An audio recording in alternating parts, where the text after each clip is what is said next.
Com o tempo, né, por mais aí que aconteça de você limpar o seu ar-condicionado, o que pode estar acontecendo?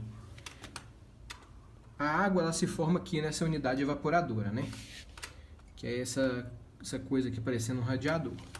A água ela vai se formando aqui no meio dessas colmeias e um pouquinho de sujeira que fica nela vai se depositando, olha.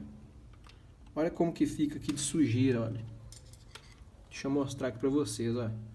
Aqui na ponta da chave aqui, ó. Olha o que fica de sujeira aqui, ó, acumulada.